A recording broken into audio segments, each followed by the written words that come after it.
He may even identify himself with it and believe that he is what he appears to be.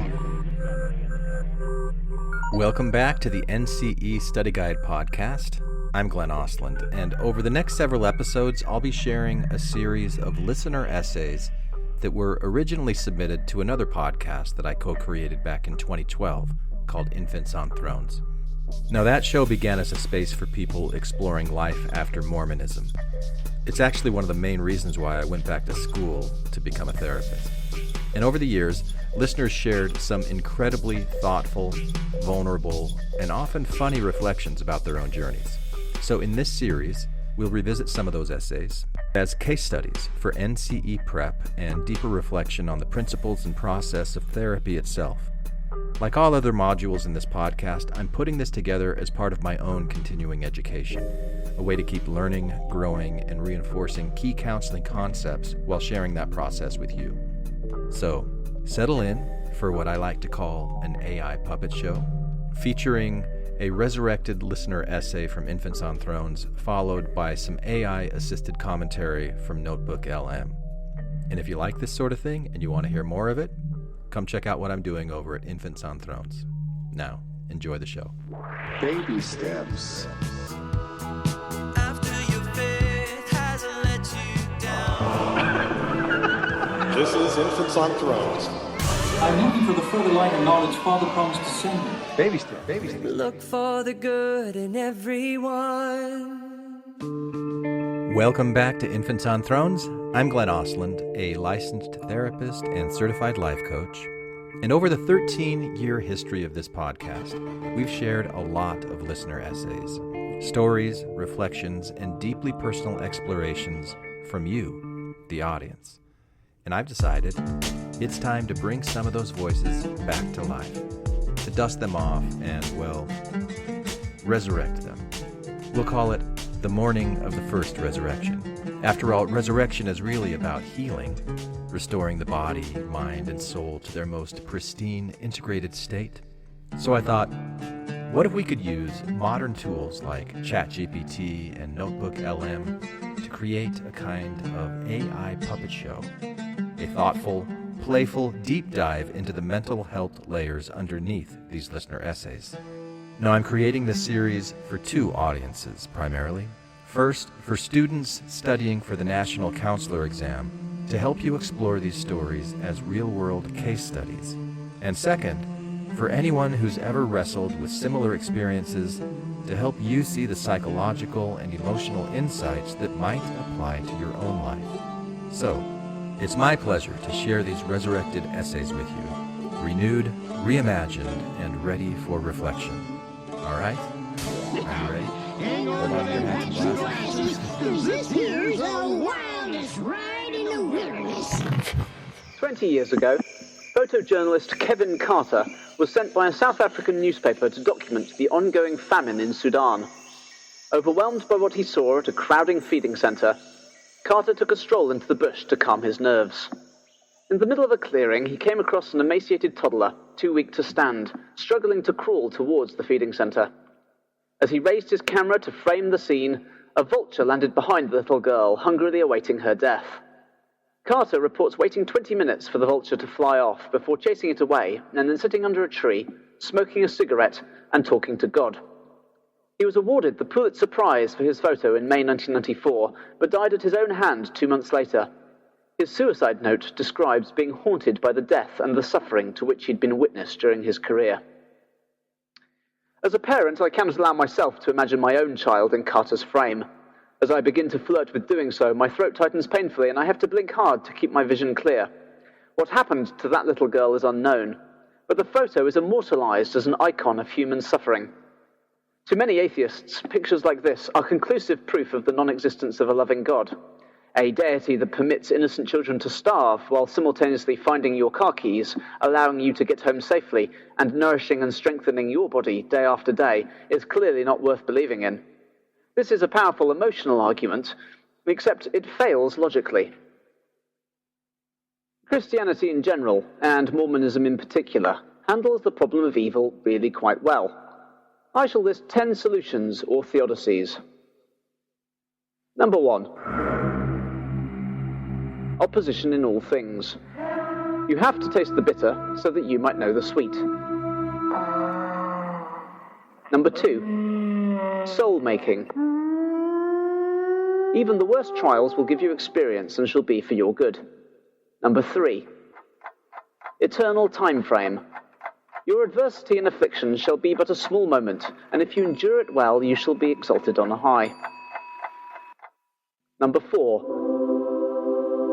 the free will defense.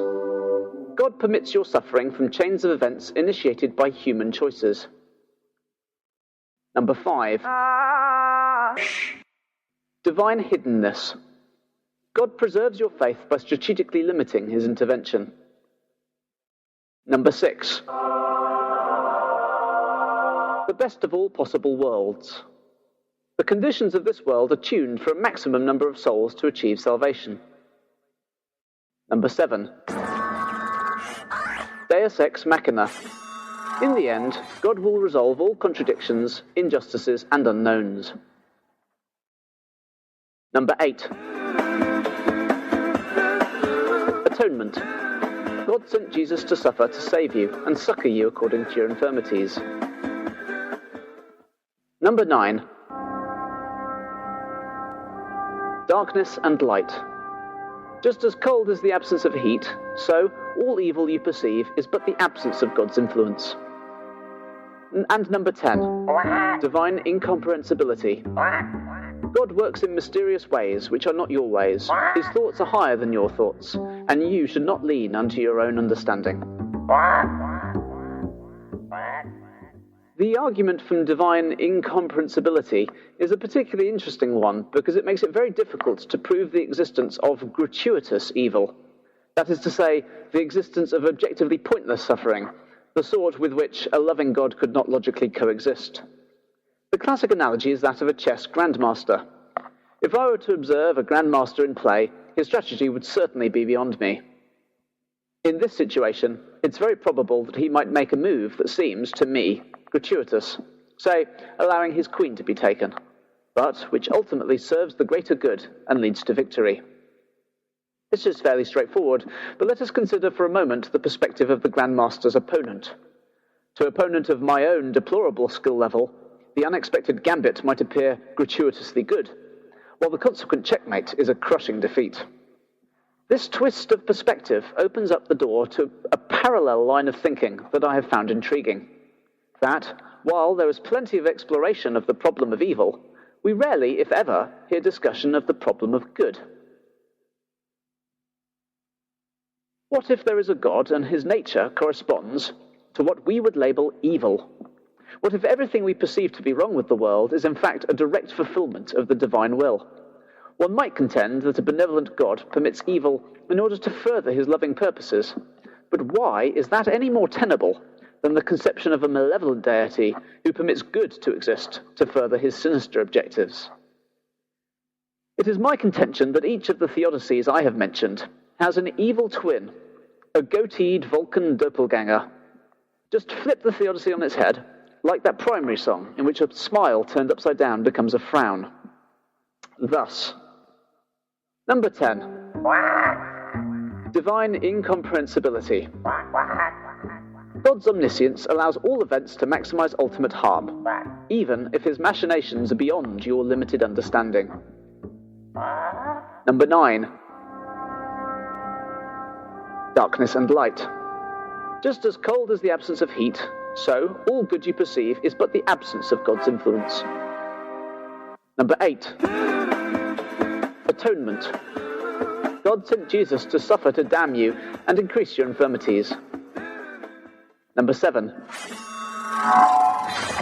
Deus ex machina. In the end, God will maximize all contradictions, injustices, and unknowns.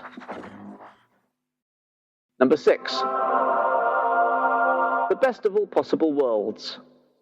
The conditions of this world are tuned to maximize human pain and suffering. Go! Number 5, divine hiddenness.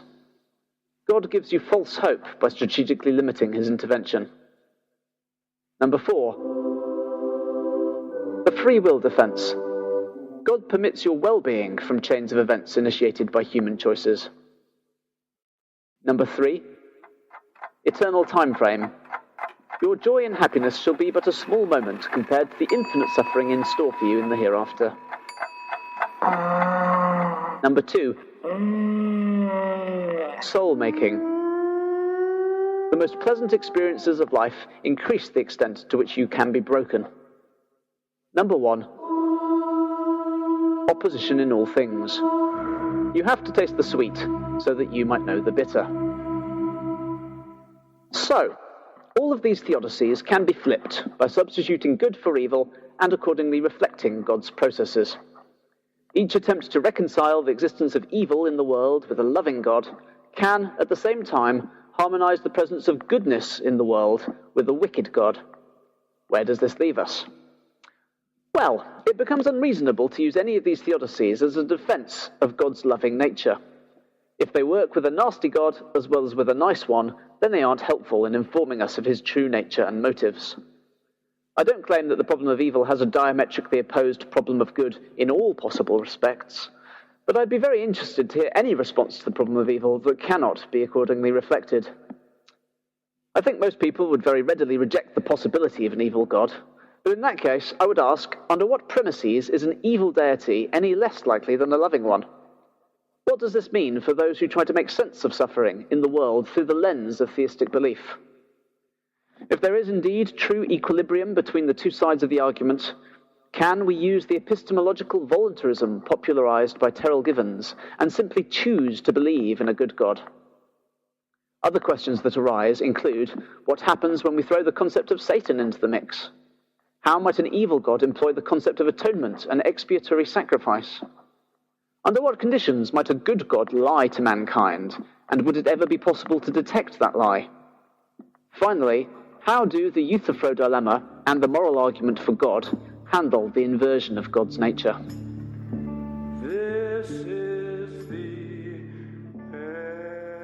That was a great old listener essay from Infants on Thrones. Newly resurrected on the first morning of intellectual reckoning, not to stand before judgment bar exactly, but perhaps before the mirror of reason itself, presented here as an AI puppet show for the soul who cannot help but ask, what kind of God lets this happen? Welcome to the Deep Dive. Today we're tackling something pretty intense. It's both deeply human and clinically complex. Yeah, we're diving into a case study that really sits at this crossroads. Yeah. Where philosophy, existential questions, they just slam right into trauma and psychology. Exactly. Our mission today is to explore how someone with immense curiosity and, frankly, a huge heart, a lot of compassion, can end up in a kind of spiritual crisis.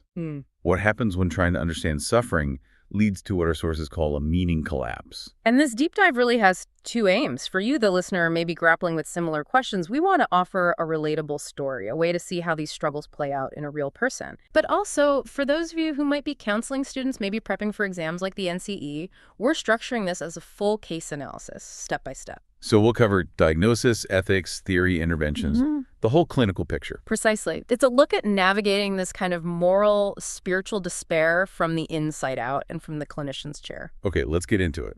Let's unpack the story of David, who's our focus today. So David, he's described as being in his late 30s, a writer, a father, thoughtful guy. And when he comes into therapy, it's not for, the usual suspects like anger or general anxiety.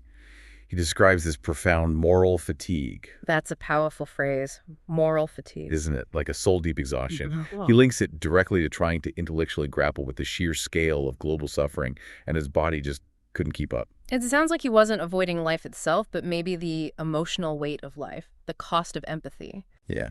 He wasn't coming to therapy because he felt he was bad, but almost because he was too good, too sensitive. Yeah. And that sensitivity had become, a burden, physically manifesting. Right. And there's a specific trigger, isn't there? A catalyst that haunted him for decades. Yes. That photo. The Kevin Carter photograph from Sudan in 1993. Ah, yes.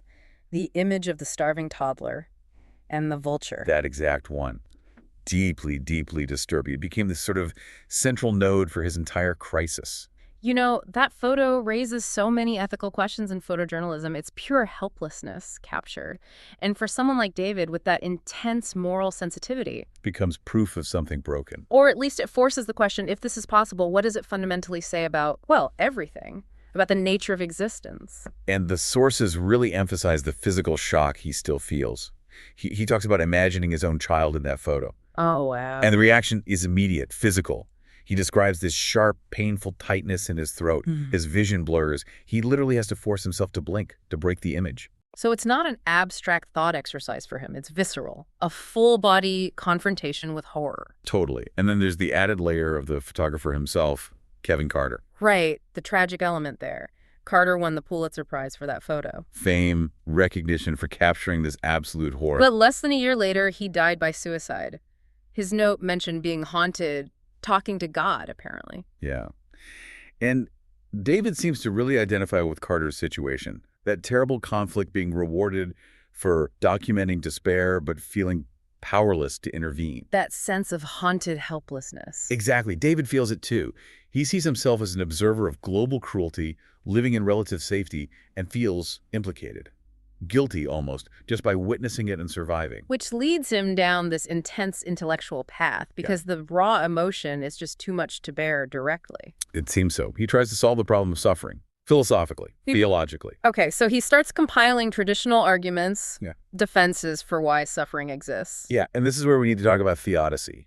Right, so for listeners, a theodicy is basically, well, it's an attempt to square a circle, philosophically. How can you have an all-powerful, all-good God and also have evil and intense suffering in the world? Check. Those things seem contradictory. So the theodicy is the argument that tries to make them fit together. It explains why a good God might allow bad things. Like the free will defense, maybe? That's a common one. Exactly. That argument goes, God allows suffering because true goodness requires free will. If we couldn't choose evil, we'd just be robots. Suffering is the terrible but necessary price for genuine moral freedom and love. Okay, so David gathers these kinds of arguments. But then this is where his brilliant mind, the throne, as the opening piece put it, kind of turns on him. he creates evil twins. Yeah, he inverts the theodicies. He crafts arguments suggesting that the same evidence, the mix of good and evil we see, could just as easily support the existence of a malevolent God. Whoa. Okay, walk me through that with the free will example. How does that get inverted? Okay, so David's evil twin might argue. A truly cruel God wouldn't make the world purely evil. That would be too obvious. We'd all unite against him. Right. Instead, a cleverly malevolent God would sprinkle in just enough random goodness, a moment of joy, a surprising recovery, an act of kindness precisely to confuse us, to keep hope flickering, preventing us from recognizing the fundamentally cruel nature of reality. So the occasional good thing isn't proof of benevolence, it's a tool of manipulation in this dark view. Exactly. It makes the suffering even more insidious, more confusing. It allows cruelty to coexist with sporadic, unexplainable goodness, maximizing our despair. That is devastating. Yeah. And utterly brilliant in a terrifying way. It leads him to this cognitive deadlock. If the arguments for a good God and a malevolent God both seem to fit the observed facts, Then the whole framework collapses. precisely. He concludes the problem isn't necessarily God's nature, but the stories we construct to try and make sense of the unbearable. His concern shifts from heaven or hell to the very possibility of meaning itself. The intellect has built this perfect cage for his own compassionate heart. The throne trapping the infant. 2. Biopsychosocial summary and presenting problem. Okay, so let's shift gears a bit. We need to ground this philosophical crisis in the clinical reality. We have to look at it through a biopsychosocial lens. Meaning how it affects his body, his mind, and his social world. Exactly. Starting with the biology, we've already touched on this, but it's crucial. That throat tightness, the blurred vision, that's not metaphorical. That's his body screaming. It's his nervous system reacting. Absolutely. It's his sympathetic nervous system going into overdrive. His body is interpreting these images, these thoughts about global suffering, as an immediate personal threat. It's flooding him with stress hormones like adrenaline and cortisol. So for his nervous system, that vulture is like a tiger in the room. Pretty much, yeah. And that detail about Kevin Carter smoking a cigarette under the tree, it becomes symbolic, doesn't it? A small, perhaps inadequate attempt at self-soothing. A tiny moment of dissociation to cope with overwhelming input. And living in that constant state of high alert must be incredibly draining. biologically. Immensely. Which brings us to the psychological dimension. How does his mind cope? Through that intense intellect. Right. His primary defense mechanism is intellectualization. He takes the raw, unbearable emotion, the horror, the grief, the helplessness, and instantly converts it into a complex philosophical problem to be solved. The problem of good and evil becomes his shield. It's his armor, yeah. Protecting him from the raw terror. But it's flawed armor because it works too well. It cuts him off from feeling the actual emotions, leaving him stranded in this purely intellectual despair, this meaninglessness. So the tool he uses for protection becomes the cage. That's exactly it. His intellect is trying to solve what is fundamentally an emotional and spiritual wound. It's a category mistake, really. And we need to introduce a key term here for our listeners, especially students: moral injury. Okay, what is that, simply put? Moral injury is the deep psychological distress that happens when someone perpetrates, witnesses, or fails to prevent acts that transgress their own deeply held moral beliefs and expectations. So it's not just trauma from danger, it's trauma from violating one's own sense of right and wrong. Precisely. Or witnessing such violations. For David, just witnessing the kind of suffering represented by that photo, feeling helpless, feeling implicated by his own safety, that can create a moral injury, a sense that the fundamental rules of fairness or goodness have been shattered. Got it. Okay, so that's bio and psycho. What about the social and spiritual context? Well, his upbringing is key. He came from a structured faith background like Christianity or maybe Mormonism. That background provided the initial blueprint, the schema for understanding the world, morality, suffering. The framework he's now wrestling with. Exactly. His theodicies, even the inverted ones, are built using the logic and concepts from that framework. But now, that same framework is causing immense cognitive dissonance, the mental stress of holding contradictory beliefs or confronting information that shatters your worldview. And he seems quite isolated in this struggle. The sources suggest that, yeah, there's no mention of a supportive faith community where he can voice these profound doubts without judgment. He's kind of adrift, alone in this philosophical storm. This also connects to developmental models, right? For students thinking about NCE prep, this looks like James Fowler's stages of faith development. Absolutely. It provides crucial context. David's struggle isn't necessarily pathology. You could see it as normative development for someone engaging this deeply. He's likely moving beyond what Fowler called synthetic conventional faith, where beliefs are mostly inherited from your group or authority figures. He's questioning the rules. He's demanding personal coherence. He's pushing towards individuative reflective faith, where you take personal responsibility for your beliefs, or maybe even conjunctive faith, where you start to hold paradox and ambiguity. His crisis is the painful transition. It's the agony of moving beyond easy answers to forge something authentic, even if it's unsettling. Okay, so pulling all these threads together, the body's stress, the mind's defenses, the social spiritual dissonance, the developmental stage, what's the core presenting problem when he walks into the therapist's office? He presents with fundamentally existential despair, coupled with that moral fatigue, those intrusive images like the photo, and this pervasive sense of meaning collapse, all stemming from his intense philosophical grappling with suffering. And underneath it all, he's likely avoiding the direct feeling of helplessness by overthinking. And what does he want? What's his goal for therapy? He wants to find a way to reconcile his deep compassion with a life that still feels meaningful.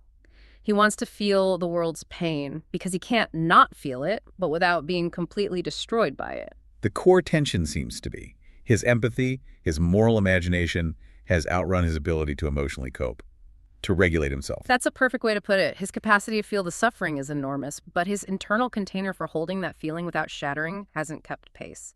Hashtag tag 3, clinical context and diagnosis options. All right, let's put on our clinical hats more formally now.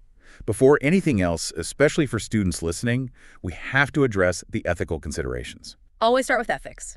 The ACA Code of Ethics is paramount here. Standard 8.4b personal values is key.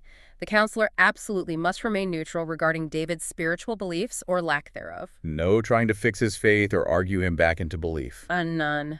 He needs unconditional positive regard, acceptance of his struggle exactly as it is. The counselor's own beliefs about God or meaning are irrelevant. Their job is to promote David's welfare, period. Which ties into A1A, primary responsibility. Promoting welfare means ensuring safety first. Crucial point. Given the depth of his despair, the identification with Kevin Carter, who died by suicide, a thorough assessment for current suicidal ideation is non-negotiable. We also need to assess the severity of the moral injury symptoms. Safety first, always. And it's so important to frame his struggle correctly. This isn't delusion. Absolutely not. His profound wrestling is a sign of his depth, his character. It's an existential struggle, potentially part of that normative faith development we mentioned. It's not, in itself, pathology. So diagnosis needs to be approached carefully, respectfully. Okay, so with that caution in mind, let's look at potential temporary diagnosis options using the DSM-5-TR. What seems like the closest initial fit clinically. Based on the description, the most likely initial diagnosis would be F43.21 adjustment disorder with depressed mood. Okay, break that down. Why adjustment disorder? Because his symptoms, the sadness, the hopelessness, the fatigue, the preoccupation, appear directly linked to a specific identifiable stressor. The stressor being his moral disillusionment, the collapse of his meaning framework after wrestling with suffering. Exactly. He's having significant difficulty adjusting to this new, painful understanding of the world, and it's causing clinically significant distress and depressed mood. The symptoms are context-specific, not necessarily indicating a pervasive, long-standing depressive illness. Now, I need to push back here a little because I can imagine listeners thinking, wait, adjustment disorder sounds mild. This guy sounds deeply, profoundly depressed. Are we minimizing his pain by not calling it major depression? That's a fair and really important question. It goes right to the heart of differential diagnosis. And yes, his despair is profound, but based on the source material provided, we'd likely rule out F32.1 major depressive disorder, MDD, at least initially. Why? What's missing for MDD? The key differentiating factors seem to be the absence of some core MDD symptoms. The sources mention he maintains intellectual curiosity. He's still functioning, albeit with fatigue as a father and writer. There's no mention of global anhedonia, the inability to feel any pleasure. His pain seems laser-focused on the moral and existential dimensions, rather than a complete shutdown of biological drives like sleep, appetite, or interest across the board, which you typically see more severely in MDD. So the pain is intense, but conceptually focused, rather than globally vegetative. That seems to be the picture presented, yes. And the timing symptoms arising in response to the identifiable philosophical crisis points more strongly towards adjustment disorder as the primary issue needing clinical attention. It doesn't minimize the pain, it specifies its likely origin and nature. Okay, that distinction is vital for students. Yeah. And we also need to consider the Z codes, right? The contextual factors. Absolutely essential here. The relevant code is Z65.8, religious or spiritual problem. This is crucial. Z-codes are not mental illness diagnoses. They provide context. They tell us what the clinical focus is about. Precisely. Using Z65.8 acknowledges that David's loss of faith coherence, his grief and confusion over his former beliefs, is a primary reason for seeking help. It validates the spiritual dimension of his struggle without calling the struggle itself a mental disorder. It helps everyone stay focused. So, wrapping up this section, the provisional clinical picture points towards moral injury, manifesting symptoms consistent with adjustment disorder with depressed mood, all within the context of a profound religious or spiritual problem. A complex, sensitive situation requiring a nuanced approach. Exactly. All right, so we have a handle on the problem. Now, how do we approach helping David? We need theoretical frameworks, different maps, if you will, to navigate his inner world. Makes sense. Where do we start?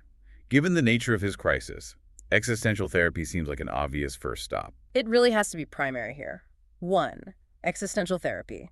Thinkers like Viktor Frankl, Rollo May, Irvin Yalom.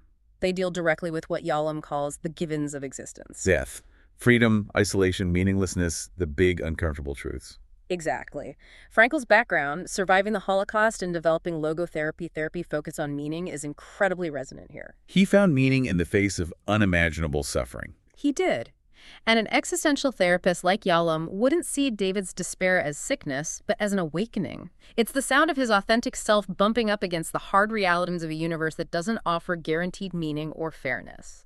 So the therapy isn't about fixing the despair, but maybe understanding it differently. Precisely. It shifts the core question. Instead of being paralyzed by, why does God allow this, the focus moves to, given that this is the reality, what meaning can I choose to create in response? Frankl believes suffering endured with purpose can lead to transcendence. David's immense pain could be reframed as proof of his deep commitment to values like compassion and justice. Okay, powerful stuff. What's next? Maybe something more structured, like CBT. Yes, 2. Cognitive behavioral therapy, CBT. Developed by Aaron Beck, its core idea is simple. Our thoughts influence our feelings and behaviors. Change the thoughts, you can change the feelings and actions. Can CBT really tackle something this profound? Isn't there a risk of it feeling superficial, like trying to think positive your way out of genuine existential horror? That's the critical question and a valid concern. No, CBT cannot magically solve the philosophical problem of evil or prove the universe is benevolent. That's not its goal here. So what can it do for David? It can help him identify and dismantle the specific, unhelpful thinking patterns, the cognitive distortions that are amplifying his suffering and keeping him stuck. His brilliant philosophical reasoning, while impressive, seems laced with these distortions. Give me some examples in his case. Okay, well, overgeneralization. Taking that single horrifying photograph and concluding it defines the entire moral nature of existence. That's a huge leap. Catastrophizing. Assuming that because suffering exists, the only possible conclusion is cosmic malevolence, ignoring any counter-evidence or ambiguity, maybe emotional reasoning. I feel overwhelming despair, therefore the universe must be fundamentally despairing. So CBT would use Socratic dialogue, questioning these assumptions. Exactly. The therapist would gently challenge the logic. Okay, you saw this terrible image. Does that necessarily negate every instance of goodness or compassion you've ever witnessed or experienced? Or if you conclude the universe is cruel, does that logically prevent you from choosing to act with kindness? The aim isn't false positivity, but restoring intellectual balance, helping him see his conclusions as interpretations, not objective facts. Okay, I see the value there. What else? We absolutely need 3.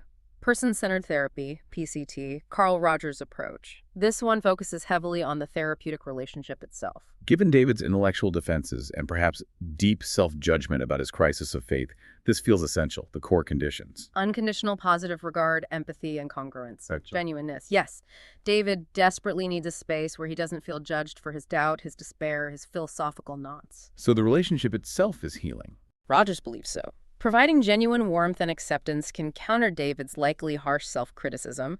PCT aims to help him reconnect with his own inner wisdom, his organismic valuing process, that gut sense of what feels right and true for him, which his over-analytical intellect seems to have drowned out. It's about repairing the split between his head and his heart, helping him trust himself again. Makes sense. And finally, you mentioned ACT earlier. Yes. 4. Acceptance and commitment therapy, ACT. This is considered a third-wave cognitive therapy, bringing in mindfulness and values. And where CBT tries to change thoughts, ACT focuses more on accepting them. Accepting the presence of difficult thoughts and feelings without necessarily believing them or fighting them. ACT sees David's endless philosophizing as a form of experiential avoidance. He's avoiding the raw feeling of helplessness by retreating into complex thought. That's the idea. So ACT focuses on acceptance. Acknowledging that life does contain pain, uncertainty, even moments that feel meaningless, without needing to eradicate those feelings. And crucially, diffusion. Diffusion. Seeing thoughts as just thoughts. Exactly. Not as literal commands or objective truths. Helping David shift from the universe is evil to I am having the thought that the universe is evil. It creates distance. It lessens the thought's power. And once you have that distance, You pivot to values clarification. What truly matters to David deep down: compassion, connection, fatherhood, creativity. Instead of being paralyzed trying to solve the cosmic puzzle, ACT helps him identify his core values and commit to taking small, concrete actions aligned with those values, despite the existential uncertainty. Meaning is found in valued action, not in final answers. so integrating these, it sounds like existential therapy frames the deep questions, PCT creates the safety to explore them, CBT tackles the specific thought traps, and ACT provides the tools to accept the uncertainty and move forward anyway. Beautifully summarized. It's about helping David move from trying to intellectually control the uncontrollable towards reconnecting with his own embodied experience and finding meaning in his own chosen actions. Not resolving the paradox, but learning to live meaningfully within it. #Tag5. Interventions and rationales. Okay, let's get really practical now. Based on those frameworks, what specific interventions would a therapist likely use with David, and why? What's the rationale? The overall theme is integrating head and heart. Right. Cultivating both top-down cognitive coherence and bottom-up somatic regulation. Makes sense. So intervention 1. Stems directly from existential therapy, existential exploration and meaning reconstruction. The rationale is to reframe the despair itself. How do you do that? You validate the pain deeply, but you also explore it as evidence of his values. Using Frankl's idea of the defiant power of the spirit, you might say, your outrage, your sorrow. This isn't weakness. This is the sound of your conscience, your deep commitment to goodness, reacting to a world that violates it. Meaning isn't found out there. It's created by his response. Okay, reframing despair as proof of conscience. What needs to pair with that? His body is still reacting intensely. Absolutely. So intervention 2 must be mindfulness-based emotional grounding. The rationale is pure somatic regulation, calming that hyperactivated nervous system. Techniques like Focused breathing, especially extending the exhale, which stimulates the calming vagal nerve. Detailed body scans to bring awareness back to the present physical sensations. Anchoring in the senses, what can you see, hear, touch right now? The goal is to interrupt the hijack by intrusive images or overwhelming thoughts, creating moments of safety within his own body, teaching his system it can feel distress without collapsing. Right, bringing him back to the here and now, physically. Then tackling the thoughts directly. Yes, using cognitive restructuring from CBT rationale, identify and challenge those specific cognitive distortions we talked about. Oh, that look in session. You'd collaboratively identify a thought like, because that child suffered, all goodness is a lie. Then you'd examine the evidence for and against it. You'd work towards crafting a more balanced, functional thought like, that suffering was horrific and reveals a terrible reality, and my intense reaction to it reveals my own deep capacity for empathy, which is a form of goodness. It shifts the focus from external condemnation to internal strength. Replacing catastrophic conclusions with more nuanced, self-aware statements. Got it. What about moving him towards action? That's where values clarification from ACT comes in. Rationale. Restore a sense of agency that gets lost when you're wrestling with cosmic scale problems. How does that work practically? You shift the focus from, is the universe good, to, what does goodness look like in your life? What kind of father, writer, friend do you want to be, regardless of the universe's nature? You help him define his core values and then brainstorm small, concrete, achievable actions he can take this week that align with those values. Maybe it's spending quality time with his child, writing something meaningful, or volunteering briefly. It anchors meaning in his own behavior. Breaking the paralysis by focusing on his sphere of influence. I like that. Any other techniques? A really useful one, especially when someone feels consumed by a problem, is a narrative therapy technique. Externalizing the problem. Rationale. Create psychological distance and reduce identification with the struggle. How do you externalize something like the problem of evil? You personify it. You might invite David to talk about the vulture of despair or the meaning collapse, as if it's an external character or force influencing him. What does the vulture whisper to you? When is it strongest? What helps you resist it? This simple linguistic shift helps him see the problem as separate from his core self. He's struggling with despair, not defined by it. That sounds like it could be really empowering. Yeah. And one more thing, his faith background is so central. How do you handle that? Crucially, with culturally responsive integration of faith language. Rationale. Validate his spiritual framework while gently expanding it. You don't impose beliefs, but you use metaphor and concepts familiar to him. You might validate his struggle as a dark night of the soul, a concept with deep spiritual roots, or use imagery. If life is a tapestry woven with threads of both light and darkness, how does your awareness of the darkness inform how you weave your own threads of light? Or, referencing the vulture image again, could the vulture symbolize not just external cruelty, but also the shadow parts within humanity and difference? Perhaps that compassion calls us to confront. It honors his language while opening possibilities beyond rigid dogma. So a multi-layered approach. Yeah. Existential reframing, somatic grounding, cognitive challenging, values-based action, narrative externalizing, and culturally sensitive dialogue. Exactly. Addressing the whole person, mind, body, spirit, and story. And this brings us back to something really critical, something we touched on but need to explore more deeply. David's philosophy isn't just in his head, it's embodied. That throat tightness again. It's not a metaphor. It's literally his nervous system reacting to his thoughts and feelings about morality and suffering. His body is keeping the score, so to speak. This sounds like where polyvagal theory, from Stephen Porges, becomes really relevant. Can you break that down simply for us? What's the vagus nerve? Think of the vagus nerve as like the internal internet of your body. It's a huge nerve running from the brainstem down through your face, throat, chest, and abdomen. It's constantly sending information back and forth between your brain and your organs. And it controls our basic state, like calm versus stressed. Essentially, yes. Porges describes 3 main circuits or states governed by the vagus nerve, arranged kind of like a ladder. At the top, you have the ventral vagal state. This is the safe and social mode. You feel calm, connected, curious, grounded. Your heart rate is regulated. You can make eye contact. Your voice has inflection. This is where optimal human functioning happens. Okay, safe and social. What's next down the ladder? If the vagus nerve detects a threat, it can shift us into the sympathetic nervous system state. That's the familiar fight or flight response. Heart pounds, muscles tense, breathing quickens.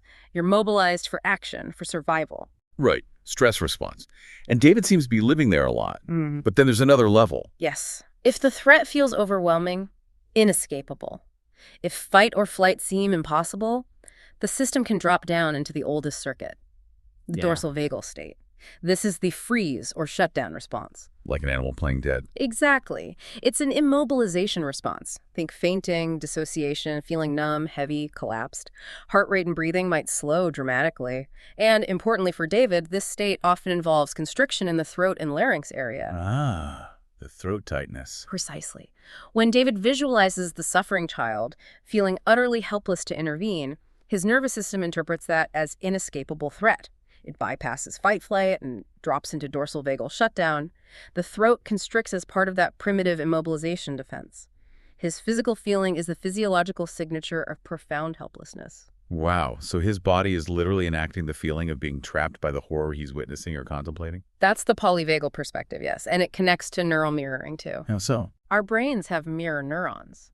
When we see someone else experiencing an emotion or performing an action, our mirror neurons fire as if we were doing it or feeling it ourselves. It's the basis of empathy. So David's brain is, in a way, simulating the child's suffering. It's resonating with it, yes. He's vicariously experiencing that terror and helplessness.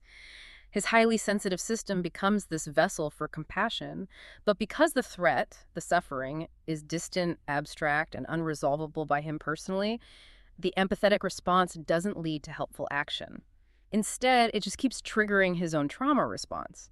It becomes a form of secondary trauma or vicarious traumatization. His empathy is wounding him. In a very real physiological way, and his attempt to fix it with philosophy, the theodicies. From a neural perspective, what's happening there? You could see it as a desperate cortical strategy. Yeah. The newest part of the brain, the prefrontal cortex, the throne, is trying to use logic and reason to override or make sense of the overwhelming signals coming from the older, more primitive parts of the brain and the body, the limbic system, the vagal nerve. The thinking brain trying to calm the feeling body. Exactly. It's an attempt at top-down regulation. But because logic alone can't change the felt sense of threat or the reality of suffering, it fails. It just leads to more rumination, which keeps feeding the distress loop. Pain, thinking, more pain. And this chronic stress state has broader health implications, right? This connects to psychoneuroimmunology. PNI. Yes. PNI studies how our psychological states, psycho, nervous system, neuro, and immune system, immunology, all interact. Chronic stress, like David's, keeps cortisol levels high. Over time, this can suppress immune function, disrupt endocrine balance, interfere with sleep, digestion. Basically, his philosophical crisis is likely impacting his overall physical health. It's not all in his head, it's in his cells, his hormones, his nerves. So the therapeutic goal isn't just changing thoughts. It's fundamentally about rewiring the nervous system's response. That's a huge part of it. Healing involves teaching the nervous system that it's possible to feel empathy, even intense moral distress, without automatically collapsing into shutdown. How do you do that? Through those grounding techniques we mentioned, mindfulness, somatic awareness, you intentionally co-activate feelings of safety, calm breathing, feeling feet on the floor, while gently allowing small doses of the difficult emotion, sadness, outrage. Repeatedly pairing safety with the distress signal helps the vagal circuit learn a new pattern. It learns, I can touch this pain and I'm still okay. I can feel compassion and still be grounded. You're creating new neural pathways that link empathy with resilience, not collapse. This feels like it could profoundly shift his core question. I think it does. The initial paralyzing question, what kind of God allows this, might evolve as he integrates his body's experience into something more like, what kind of body feels this? What does this feeling tell me about what I value? And what am I capable of doing with this feeling from this grounded place? The nervous system becomes the place where theology and biology actually meet. Beautifully put. It becomes the altar for integrating the whole experience. The ancient learns to feel, and the throne learns to guide that feeling constructively. Hashtag Tag 7, therapy's role and key NCE concepts. So, okay, we've painted this picture of profound existential and embodied struggle. For someone like David wrestling with questions that have baffled humanity for ages, what can therapy realistically offer? How does it actually help? That's the million-dollar question, right? Therapy can't answer him the final answer to the problem of evil, but it offers something else, something vital. First, it offers sanctuary. The safe space? A deeply safe, non-judgmental space where his intense moral sensitivity isn't seen as a flaw or an overreaction, but is reframed as a strength, a sign of his deep humanity. That validation alone can be incredibly healing. Okay, sanctuary. What else? Containment. Therapy provides a container for the immense grief he's experiencing, grief over lost certainty, grief over the suffering he witnesses, grief over maybe a lost sense of innocence. The therapist helps hold that emotional weight so it doesn't completely overwhelm him. Like an emotional holding environment. Exactly. And third, crucially, co-regulation. The therapist, through their own calm, attuned presence, actually helps regulate David's nervous system in the room. Remember the polyvagal stuff? Being with a safe, grounded person sends safety cues to his nervous system. Over time, he internalizes this, learning to self-regulate more effectively. So, sanctuary, containment, co-regulation, and ultimately it helps him shift focus. Yes. Therapy helps him pivot from trying to solve the unsolvable cosmic problem to finding meaning and agency in his own life. It redirects that powerful intellectual and emotional energy towards moral agency within his sphere of influence.